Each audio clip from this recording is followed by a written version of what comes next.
que está pasando en Estados Unidos? Qué quilombo, ¿no? Impresionante. Yo decía hoy que en un texto que los argentinos miran a Estados Unidos y dijeron, upa, no tendría que haber reaccionado antes. Porque estos no han esperado nada. Todas las calles en Estados Unidos, en todas las ciudades, son una sola manifestación de miles y miles y miles de personas protestando por las medidas de Donald Trump y no aceptando su modelo Milley. Parece que Trump ha decidido que como le ha ido tan bien a Milley, tiene que usar la misma metodología. Por eso, para eso, estamos en comunicación con Anaí Rubí, corresponsal en Nueva York. ¿Cuál sería el título, Anaí? Buen día, bienvenida a la mañana de Juan Domingo. ¿Qué tal? Buen día. Bueno, títulos hay varios, pero crisis en Estados Unidos. Yo empezaría hablando, sí, claro, Estados Unidos y todo el caos, lo que está pasando, que ayer se vio reflejado en más de 500 marchas en todo el país contra las políticas de Trump. ¿Qué se puede decir de eso? Bueno, Anaí es psicóloga, corresponsal periodística desde Estados Unidos, es una personalidad que respetamos y seguimos. Te escuchamos, Anaí, perdón. Bueno, sí, como decía ayer, se llamó, la marcha se llama Hand Off, que en inglés quiere decir como saquen esto, no toquen, por ejemplo. Entonces había carteles, más de 500 marchas en todo el país, no toquen el seguro social, que sería como decir no toquen la jubilación, no toquen los recortes a la educación, a la salud, y así sucesivamente. Y la verdad que fue impresionante, porque recordemos que Trump no asumió hace 3 años, asumió hace 3 meses. Y la verdad que si uno veía los carteles, ahí te dabas cuenta de que en 3 meses se lleva todo el mundo en contra. Y, por ejemplo, les voy a dar algunos números. Ya hay más de 30.000 despedidos en 18 agencias federales. Bueno. Vamos a recordar que él nombró a Elon Musk, que es el multimillonario del mundo, como director del Departamento de Eficiencia. ¿Qué quiere decir? Traducido, el encargado de despedir a miles de personas del gobierno federal. Me imagino que les sonará más o menos por lo que está pasando en Argentina, ¿no? Porque quiere llevarse puesto a más de 700.000 personas que trabajan en más de 18 agencias federales. Y ya recortaron, por ejemplo, despidieron a 10.000 personas en salud, 50% del Departamento de Educación. Quieren desmantelar el Departamento de Educación y que cada estado se arregle como estado. Estado se llama acá, como provincia, se arregle como pueda, ¿no? 2.000 personas despidieron del Departamento de Veteranos, y así podría nombrar miles y miles, bueno, más de 30.000. Entonces, el día de ayer fue muy importante. Además, estuve viendo ayer a la noche que se hicieron marchas de apoyo no solamente acá en Estados Unidos, sino en Europa y Canadá, al cual Trump quiere introducir como otro estado de Estados Unidos. Los canadienses están al rojo vivo, furiosos. Inclusive, te digo, bastantes norteamericanos están cruzando la frontera y se están escapando. Algunos porque no quieren saber nada con Trump. Otros que ahora ya habían mencionado el otro punto, que son las deportaciones, porque tienen miedo que los encarcelen. Así que el tema del día de ayer fue muy, muy importante. Acá en Nueva York hubo una marcha gigante en Bryant Park, que está en la calle 42. Es un parque donde se hacen eventos muy, muy grandes. Había miles y miles de personas que recorrieron todo el centro de la ciudad. Pero el epicentro fue el Washington D.C., enfrente de la Casa Blanca. Y ahí llegaron colectivos de todo el país, de acá también de Nueva York, y bueno, como dije, se veían carteles a favor del movimiento LGTB, contra las políticas de gobierno, contra los jóvenes trans. La gente que se está a punto de retirar tiene miedo que no se puedan retirar, jubilar, maestros, médicos, enfermeros, el mundo de la cultura. Acá yo diría 80% de la cultura pertenece al Partido Demócrata o es progresista, o está en contra directamente de las políticas de Donald Trump. Lo mismo pasó en el primer gobierno de él, ¿no? Esto se vuelve a repetir. En realidad las políticas de Trump no son nuevas, pero ahora están intensificadas, pero al 1000 por 1000. Además se habrán enterado lo que está pasando con los aranceles. Sí, claro. Supuestamente los aranceles iban a ser para el mundo externo, y resulta que los primeros que afectaron son la gente que tiene depositado su dinero acá. Obviamente, por ejemplo, Tesla, que es ya saben quién es el dueño, Elon Musk, perdió $11.000 millones, pero para él no creo que le signifique mucho. Pero las 500 personas más ricas del mundo perdieron $208.000 millones. Y eso por ejemplo, el prepo. Bueno, sí, porque cuando esto se maneja por el mercado, el que tiene dinero invertido en los mercados, te bajan las acciones y perdés. O sea, no es alguien, por ejemplo, que invierta $1.000 en Microsoft, por ejemplo, que a lo mejor perdiste $2.000, $3.000, pero si uno tiene millones en acciones y perdés millones, así como ganás millones, perdés millones. Pero el problema acá, yo no voy a estar preocupada por las grandes multinacionales, las grandes corporaciones. Lo que quiero decir es que acá perdió todo el mundo. Ajá. Desde por ejemplo, un maestro. Acá la gente que tiene un empleo, o sea, que está en blanco, digamos, el mismo trabajo le va guardando el dinero para cuando se retire. Ajá. Y entonces esa gente perdió. Yo ayer estaba hablando con alguien que perdió $60.000, y es una profesora universitaria. Entonces, bueno, el tema que ¿qué podés hacer? Le sacan el dinero depositado para su seguro social, digamos.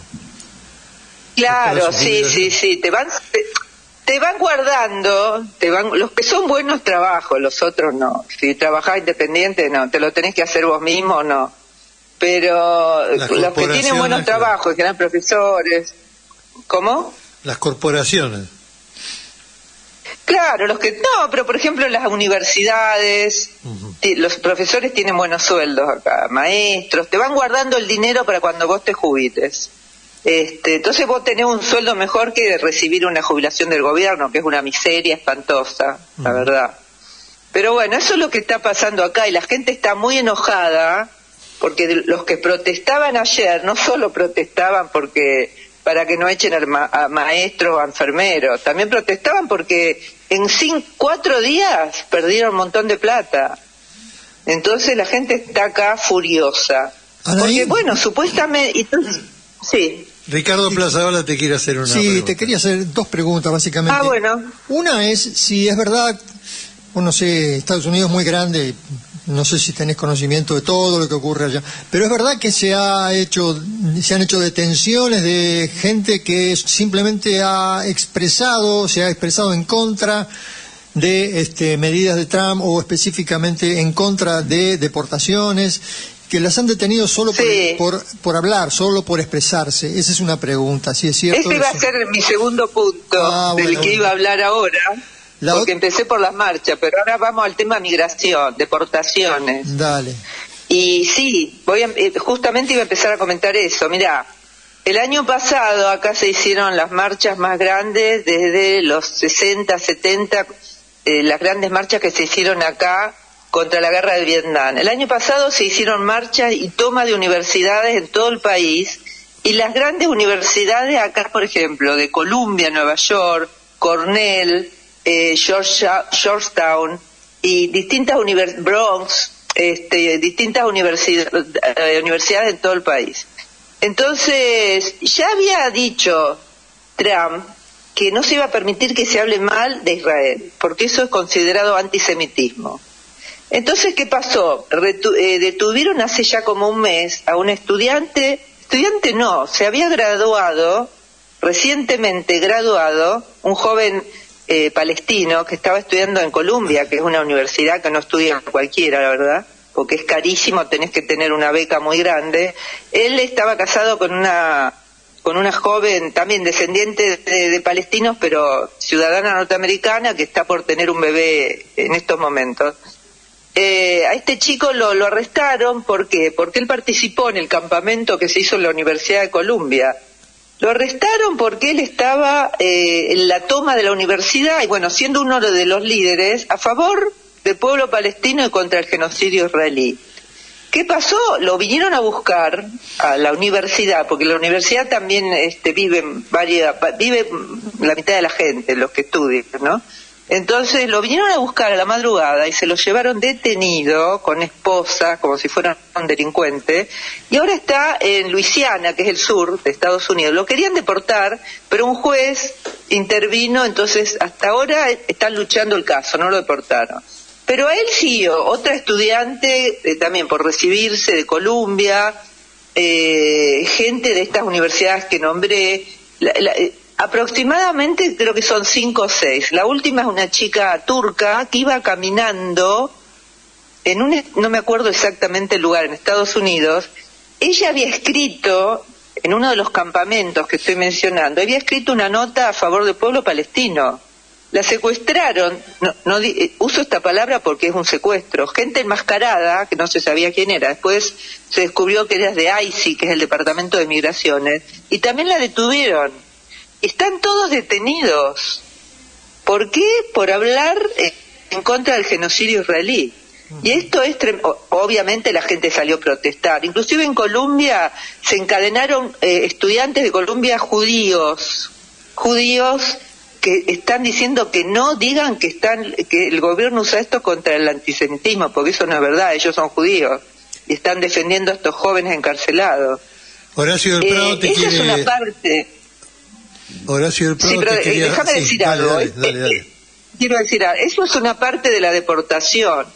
Después han deportado a 41.169, la mayoría indocumentados, y hay un caso que seguramente habrán escuchado de 238 venezolanos que les dijeron que los iban a llevar a Venezuela y terminaron en los campos de concentración, cárceles de Bukele en El Salvador.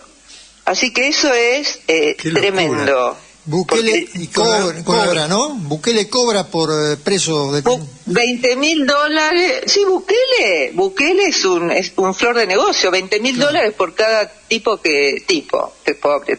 Cada inmigrante que llevan ahí, pero además completamente ilegal, porque estos 238, nadie le dijo, vos robaste esto. No, directamente están, aparte de la forma que llegaron encadenados, creo que una jueza norteamericana dijo así, los trataron peor que a los judíos que llevaban a los campos de concentración durante el nazismo. Qué bárbaro. Así que imagínense. Qué bárbaro. Ahora sí, Horacio del Prado te quería hacer una consulta. Sí, gracias, bueno, Martín. ¿cómo no? Hola, Anaí. Hola, ¿qué tal? Si a vos te sorprendieron estas marchas, o en la vida cotidiana, digamos, qué sé yo, el vecino, un bar, un transporte público, vos veías venir que algo como esto podía ocurrir, porque 500 marchas son muchas, ¿no? No, la verdad, vos me preguntás todo lo que está pasando o esto, de las deportaciones, ¿me decís? No, lo que está pasando, la explosión de protesta. Sí. ¿Sí me sorprendió? Sí. Sí, me sorprendió porque durante este tiempo se hicieron protestas, pero solamente en las grandes ciudades, ¿no? Y por causas, por ejemplo, de esto que nombré de los estudiantes. Pero lo de ayer fue, no sé si yo le mandé a una de las compañeras ahí algunas fotos. Sí, me sorprendió por la masividad. Sí, me sorprendió porque no es que el pueblo norteamericano salga a la calle por cualquier cosa. En general no pasa. Por ejemplo, yo hace mucho vivo acá. Yo recuerdo la marcha de más de 1 millón de personas que se hizo acá contra la guerra de Irak. Pero Nueva York es el lugar más progresista de este país. O sea, eso Y acá realmente fue impresionante, pero siempre en Nueva York la gente es un poco más no diría de izquierda, pero un poco más progresista, y mucha gente del arte, de la cultura, pero que haya marchas en lugares como Utah, o lugares en todo el país, inclusive gente donde quizás ganó Trump, la gente ya empieza a desilusionarse, porque la verdad que mucha gente lo votó. También hay que decir, ¿no?, que veníamos de un gobierno de terror, que es el de Biden, pero comparado con esto, en realidad no hay mucha diferencia acá entre demócratas y republicanos. La diferencia con Trump o sea, también han deportado mucho Obama y Biden, pero no así de esta forma tan tremenda. ¿Y cómo lo interpretás, Anaí? ¿Cómo puede haber hartazgo con el sistema o la protesta es contra el sistema? La gente, y lo que pasa es que es muy difícil decir eso, porque yo creo que es muy pronto para evaluar. Yo creo que la gente acá ya estaba muy cansada. Por ejemplo, en el gobierno de Biden hubo inflación. Yo la verdad que nunca experimenté inflación acá. Ibas al supermercado y habían aumentado las cosas, y eso es lo que más le llega a la gente, porque no es que todo el mundo estás hablando con alguien o un vecino y la gente sabe esto es lo que estoy mencionando yo. A muchos no depende con quién hables, pero muchos ni saben, tampoco les importa mucho. Por eso digo, remarqué que acá muchos de los que salieron ayer, no muchos, no sé si muchos, pero también están conmocionados por lo que perdieron en el mercado, por el tema económico, ¿no? Porque yo ayer estuve reunido con 2 o 3 personas y una mencionaba que había estado conversando en el día de ayer con 2 personas que la llamaron, dijeron, ¿viste lo que perdimos? O sea, no es que le dijo, uy, ¿viste la deportación del joven palestino? No, ¿viste lo que perdimos? Pero bueno, yo creo que recién esto está empezando. Anaí, va a haber millones de marchas, porque Trump no va a parar con esto, sí. Anaí, a corto o mediano plazo, en el aspecto económico que vos mencionabas, hay análisis que dicen que esto puede ser perjudicial para Estados Unidos porque se van a encarecer muchos de los insumos que Estados Unidos necesita para su propio crecimiento. Y eso va a dar, por un lado, recesión y quizás inflación. ¿Es así? ¿Tenés conocimiento de algo que se hable de eso? Sí, por ejemplo, estaba leyendo que las grandes automotrices alemanas, por ejemplo Mercedes, Volkswagen, la BMW, ya están mandando o están incrementando la producción acá, y los que no tienen están mandando para que se produzca acá. Pero también, no importa que se produzca acá, también un auto va a salir carísimo. Va a salir caro comprar un auto acá. O sea que esto también, todo esto lo va a pagar el pueblo norteamericano. Y ayer le preguntaron a Trump, y él dijo, bueno, y también a J.D. Vance, que es el vicepresidente, le hicieron una entrevista en Fox, que es un medio amigo, y él dijo, bueno, sí, yo sé que la gente... Preguntaron justamente por las marchas, y dijo, bueno, yo sé que la gente está protestando, pero tienen que tener paciencia, venimos de un gobierno que nos dejaron la mayor deuda, que la verdad que lo que le dejaron en el Ministerio de Economía y en el Departamento de Estados Unidos de deuda es más de trillones. Las deudas no vienen de un gobierno al otro, son años. Ahora, ¿qué va a pasar con el pueblo? Si el pueblo va a tener paciencia. Y no sé, mirá el ejemplo que dio el vicepresidente. Bueno, los huevos estaban carísimos, y es verdad, no estaban carísimos, y ahora los bajamos. Sí, bueno, pero ¿y se va a conformar 350 millones de personas comiendo que huevo? Una docena de huevos salga un poco menos? Osvaldo Casella te la quiere verdad que me preguntar pareció... algo. Sí. Hola, Anaí, mucho gusto. Hola, ¿qué tal? Muy bien. ¿Qué nos podés contar? ¿Qué opinan los gobernadores? Siendo en un país tan federal, con esas administraciones que son tan poderosas, ¿no?, de forma individual, que ven que le llenan las calles de sus ciudades por medidas que toma el gobierno central. ¿Qué crees que puede llegar a pasar con los gobernadores? Mira, esto recién empieza, la verdad que no sé. Lo que yo puedo decir qué pasa en Nueva York, que es el lugar donde vivo y conozco más, porque esto de los gobernadores, ¿te imaginás que los gobernadores republicanos, recordemos que Trump ganó por 75 millones de votos, no es que desapareció ayer, porque ayer no sé si habrá salido algún republicano a protestar, yo creo que eran todos demócratas, o por lo menos opositores a estas políticas. Yo creo, los gobernadores republicanos, no sé, pero esa es toda una historia que habría que dejarla un poco más para adelante. Pero, por ejemplo, el caso de Nueva York. Nueva York sigue siendo un estado demócrata y que protege en cierta forma hasta que puedan los inmigrantes. Por ejemplo, ayer fui a una actividad y en la puerta, en el edificio, había un cartelito que decía: acá no puede entrar migraciones sin que tenga una orden judicial. La verdad me llamó muchísimo la atención, en pleno centro de Nueva York.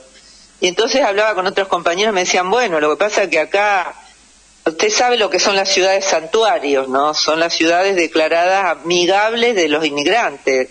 Por ejemplo, cuando Texas y Florida, que son estados republicanos, no dejaban entrar a los que iban cruzando la frontera, los ponían en un colectivo o en un avión y los mandaban a las ciudades santuarios como Boston, como Nueva York, como Washington D.C., como Los Ángeles, que son ciudades más progresistas.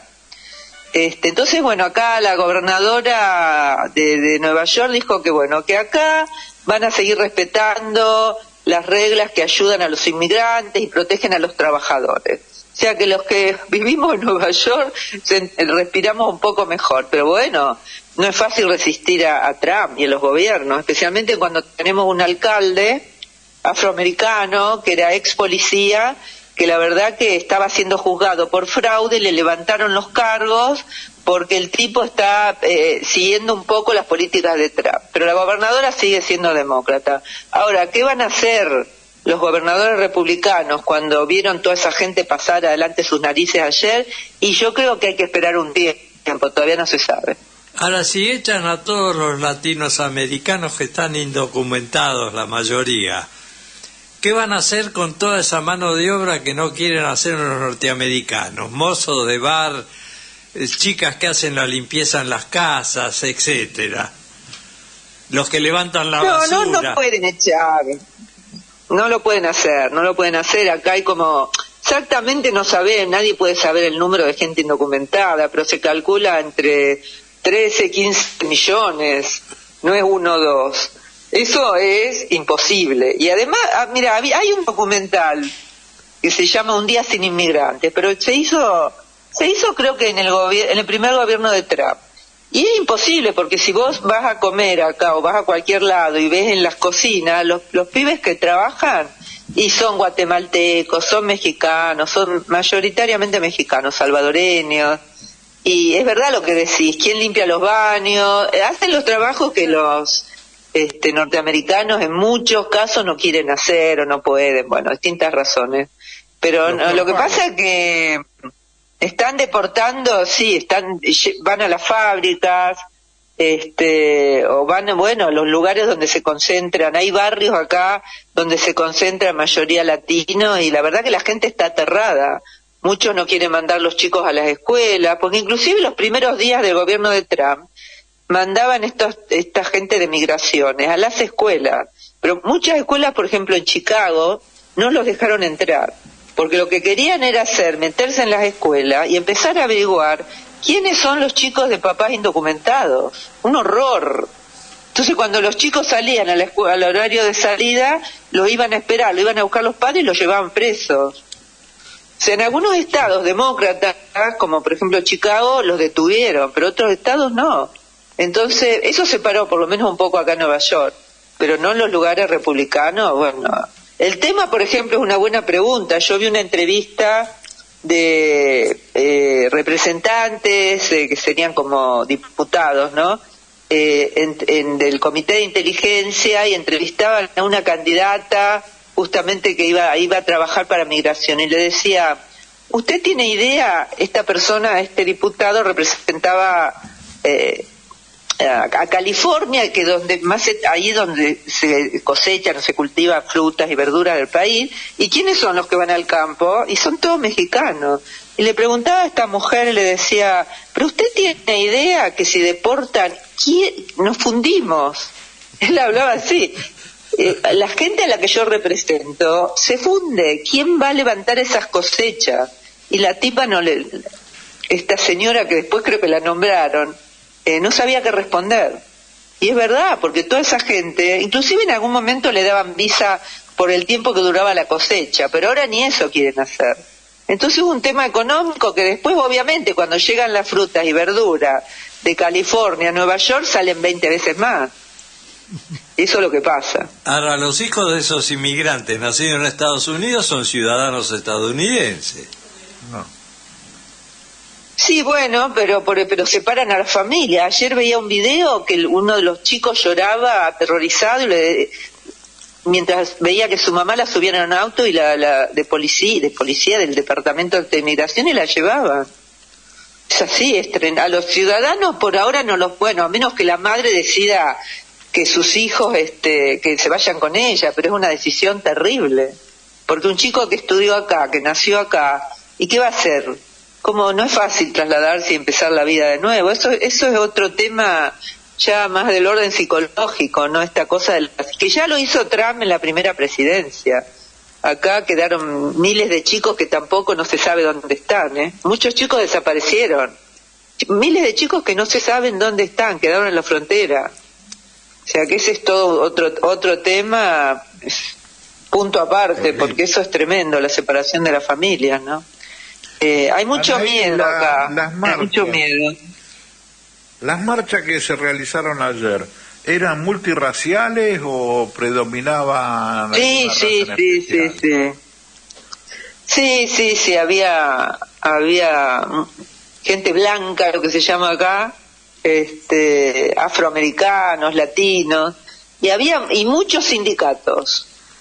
Que en algunos estados, por ejemplo en Nueva York, fueron los que organizaron. Por ejemplo acá son muy importantes sindicato de salud y el sindicato de maestros, deben ser uno de los más importantes del país, y ellos iban con grandes carteles, sí, pero bueno, son uno de los más perjudicados. Por ejemplo en salud ya dije que no están despidiendo como 10.000 personas.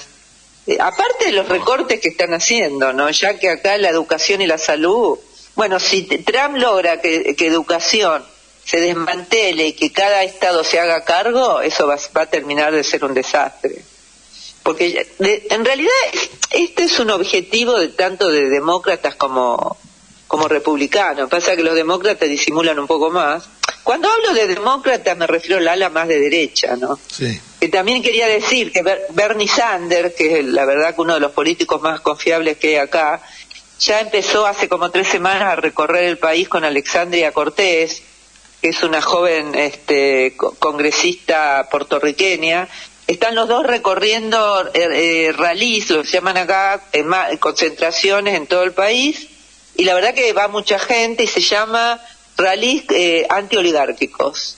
Mira. Pero bueno, él representa el ala como más socialista del Partido Demócrata. Sí. Pero bueno, el Partido Demócrata significa los Clinton, significa los Obama, entonces que son todo, ni hablar de Biden y compañía, ¿no? Que son un desastre y por eso perdieron también. Anaí, pero bueno. Anaí, Sí. sos un rubí, además de que tenerlo de nombre. Mi apellido es Rubín, Rubín con N en el final. Para nosotros sos una joya. Así que te agradecemos muchísimo este informe, que ha sido excelente y súper importante para nosotros. No, la agradecida soy yo y les mando un saludo y cuando quieran, acá estamos. Muchísimas gracias. Saludos y buen día. Hasta luego. Muchas gracias. Chao. Enorme.